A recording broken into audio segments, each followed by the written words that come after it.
Welcome viewers, thank you for tuning in to Migration Stories, produced by Northern Access TV for our chat series NAT Chat. And today my guest is Gil Santos, who migrated here from Timor quite a while ago. Yes. Thanks for coming in today. My pleasure, Richard. Well, we're going to talk about your time in Timor and, you know, your hopes for the future. But we'll start with your current work and activities here in Melbourne.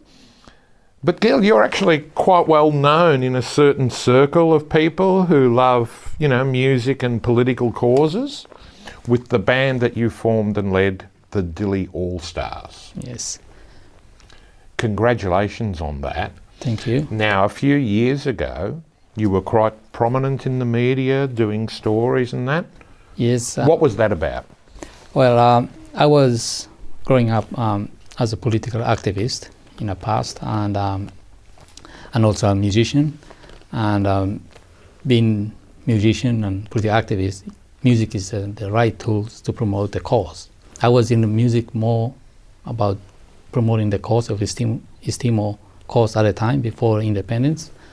And so that's how I was very involved with the media, and I also more like a lobbyist at the time. Because at that time, that was like fighting for independence? Yes. That was just before there was independence? No, it was before independence. Yes, okay. During the struggle for the independence. So, well, you know, we'd have to say that music does point to issues and does focus. And, you know, do you think that you've had a small part to play in achieving independence for East Timor? Well, when we first came to Australia in 1985, we migrated from Portugal, where I left Timor in 1982. I see. I was only 12 years old, and my father was killed, and all my uncles got killed, and my mother at the time left Timor in 1979 during the height of the Cold War. She has to go through Soviet Union at the time. Soviet Union? Yeah, and then she ended up in Portugal, and then 3 years later she got us out of Timor. Yes. And then 3 years later, 1985, we decided to come to Australia. So, and all right. I think it was one of the best choice that my mother did. And then in Australia, growing up here, went to school, and all of a sudden identity, the need of having identity in the community was very important to us. And that's how I got involved with political activism, very early years. Got involved with the unions and other musicians. And then I met Paul Stewart, was one of rock star at the time, playing for Painters and One Rockers. of our local legends here in Melbourne and Australia. Yes. Paul Stewart, fabulous. Yes, and because one of his brother who got killed. Tragically, his brother Andy was one of the 3 journalists. Oh, 5. One of the 5 journalists, excuse me, who were killed? Yes. During wartime activities there in East Timor. During the invasion. Wow. Yes, and then we went in 1990, in mid-80s. I used to go out, watch them all the time. And, because they were the band that... They were the big band at that time, weren't they? Yeah. Yes, and they promote a lot of Timor situation at the time where nobody knew where Timor was. Of course, Paul Stewart, he's a great person, a great journalist, great musician, but he's a real Melbourne kind of guy, hey? Yes. And he would have been so passionate about the everything East Timorese cause, with his own brother being amongst the loss there. But, you know, you've lost your family members too. I'm so sorry about that. It's okay. And he was practically was a driving force. I see. He took, in 1992 when Shanana Guzman got captured, and then we teamed up, we did a recording of Liberation, the song. No, not Liberati. Liberati came later. Okay then. Yeah, and that was We Can't Be Beaten from Andy Angerson. We Can't Be Beaten? Yes. Oh wow, in you did version. that. So yeah, and things start rolling from there until before the referendum, when we decided to set up Dilo All Stars. Okay. Paulie and I, and we formed the Dilo All Stars with members of Painters and Rockers, and also members of Timorese community musicians. Yes. And we went from there. And for many years you were one of the prime bands to book for many events, yes, not just political, but also yes, entertainment. And yeah, from there our aim was, when Dilo Stars went on for another 12 years, touring, playing everywhere, tour around the world. Yes, and, wonderful. Yeah, been to Timor a lot of times, and every time we came back, there always a demand. And when we played, we thought that this is it for us. When we played on Independence Day in East Timor 2001. Indeed. And but then there's other issues also came up and forced the band to continue on touring and playing. Well, Gil, we'll find out more about that part of the story after the break, but now we have to go to a break. So please do stick around, and we'll be back after these messages.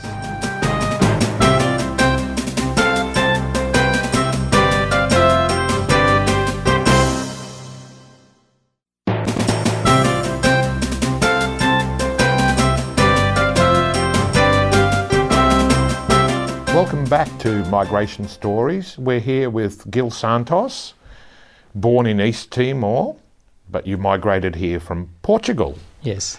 Tell us that story. Yes, we left Timor as refugees because Timor was at war at the time, and but for us to come to Australia, the Australian government at the time didn't recognize.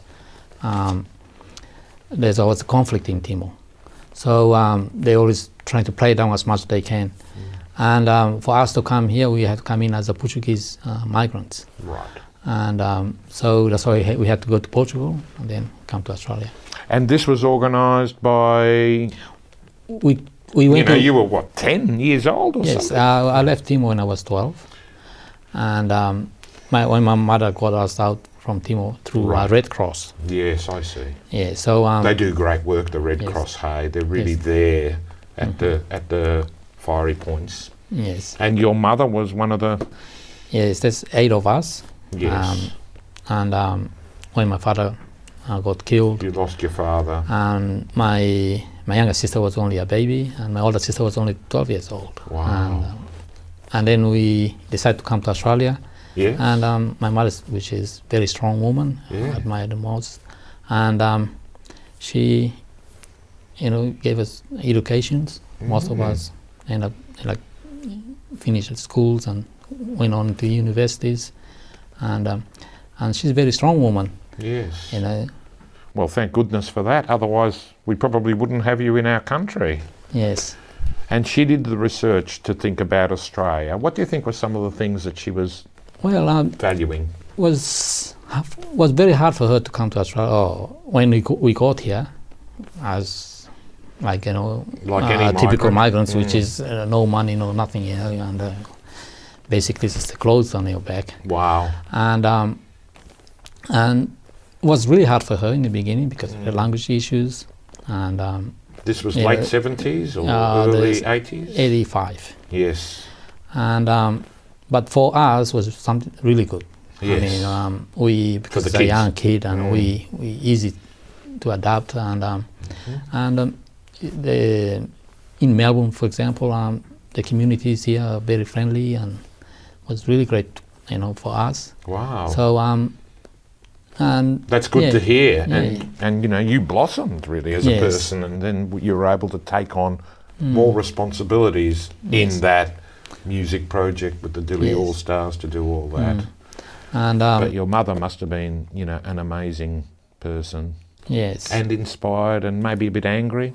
Oh, it was really hard because my father disappeared during the war, and we never knew that. Was the hardest part for me is watching my mother grieving for such a long time, and that's the hardest part. And then when we overcome this situation, and the only thing is we have to do our best to prevent more sufferings back home. So that's how I became a political activist. Yes. Not only me, all my brothers and sisters. Mm-hmm. And I got so involved with Timorese cause at the time, so which is driving us to be who we are today. Well, I'm glad that Australia or Melbourne gave you an environment to do that work. Yes. It's reassuring to hear that. Mm. What's the situation in Timor now? I mean...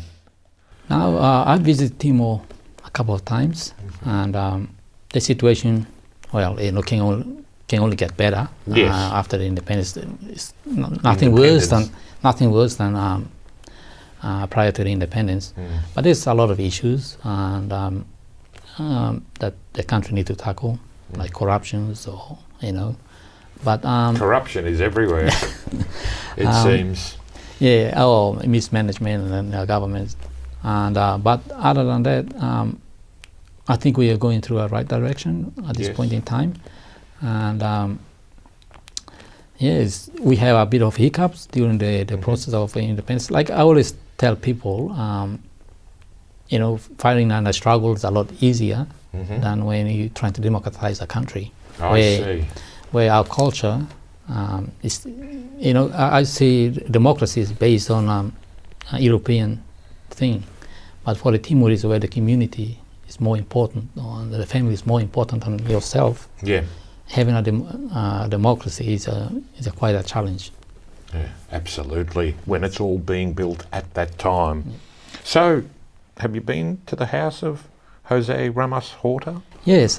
What's it like hanging out at a president's house? I mean, what do you do? Wow, he invited me twice with Paul Stewart, and before he got shot and after he got shot, and during 2006 crisis. Yes. And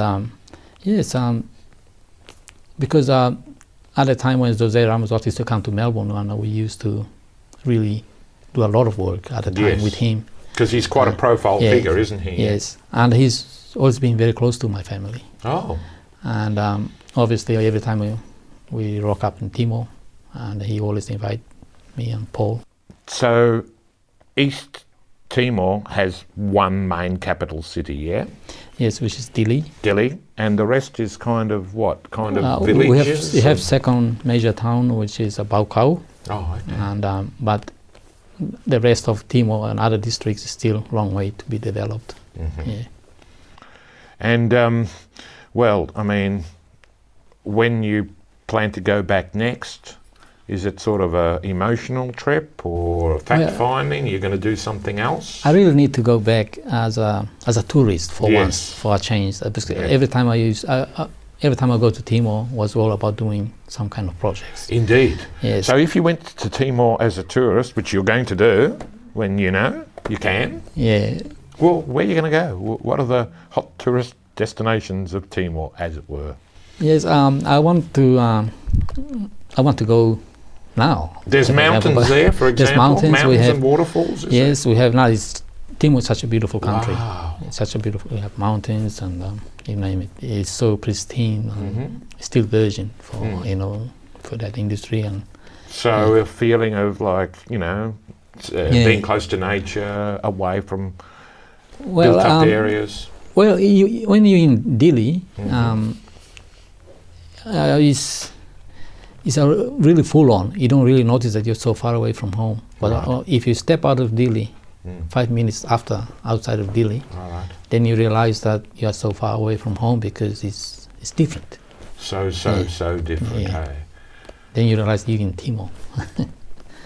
Okay, Gil. Look, fascinating. We're going to continue this after the next break. Thanks. Keep watching because we'll find out more about Gil and East Timor and Melbourne after the break.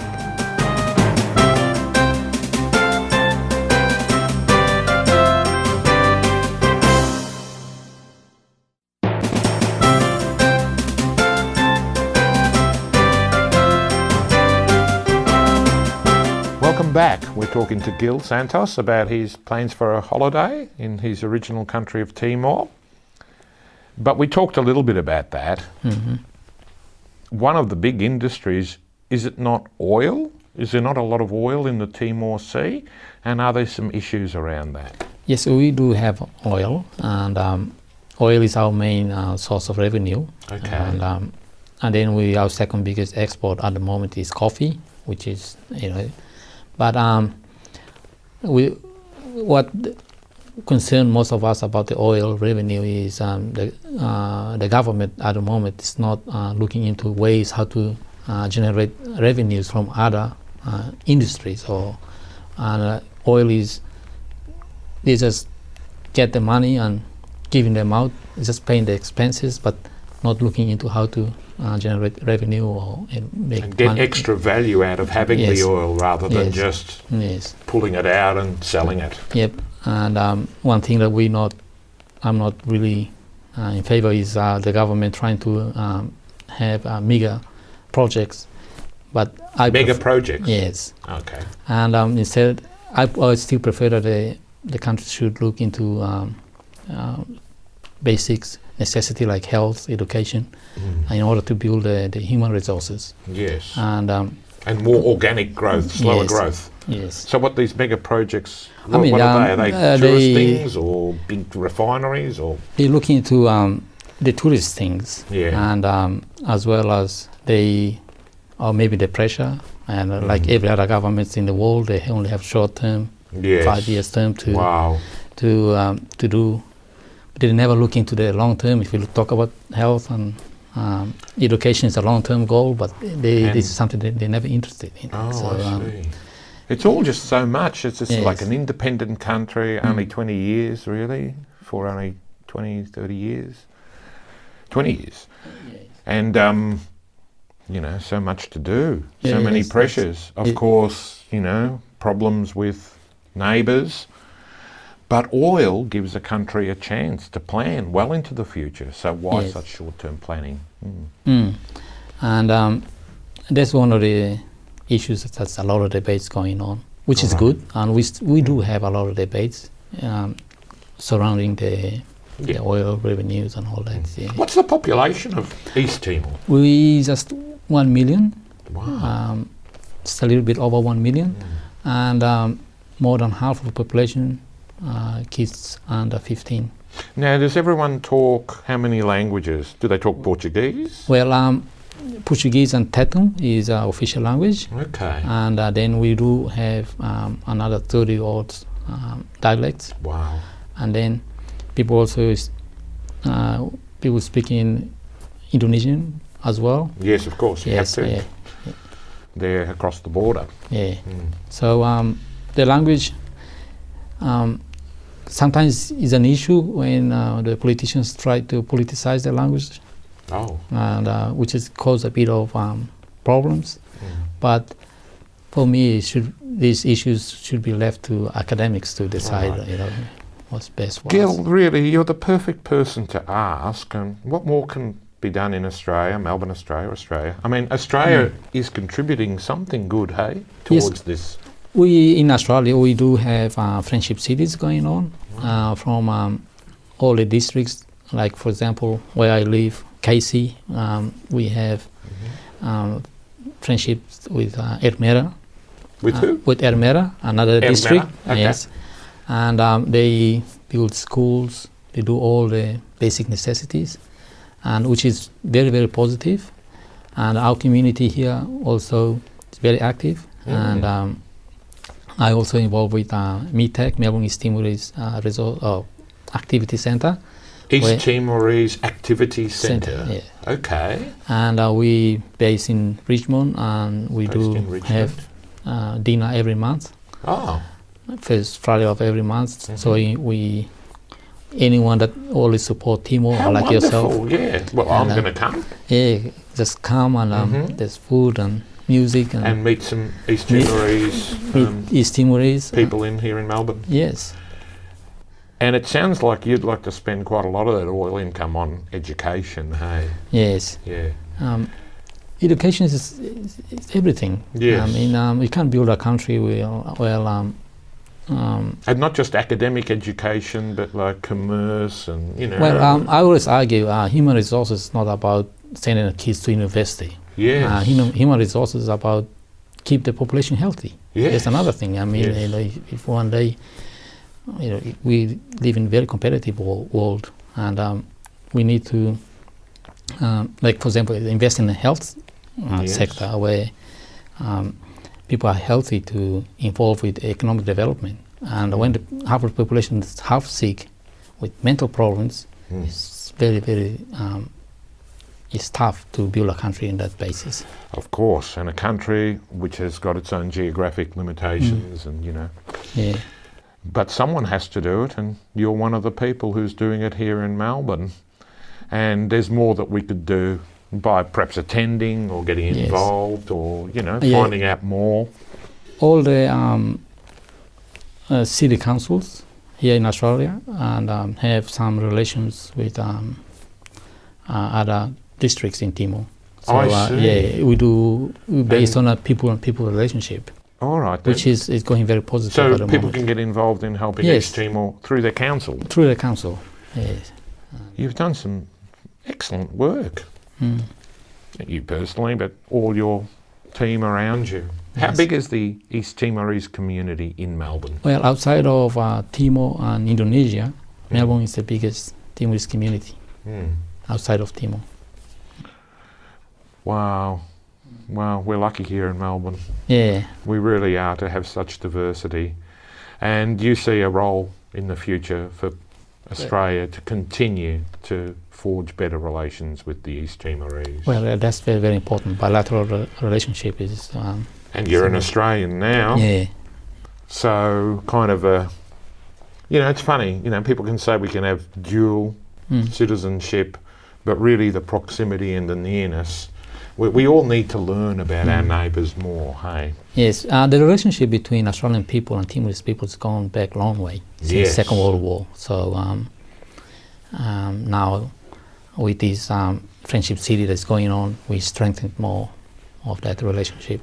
A fabulous story, Gil. Thank you very much for joining us here on Channel 31 Migration Stories. And by the way, if you'd like to enjoy some of Gil's band Dilly All Stars music, it's on ABC Music. You can find it there. Yes. And elsewhere. And please do stay in touch with this show and find out more about the East Timorese community through the councils. In the meantime, keep watching Channel 31 and we welcome you back next week.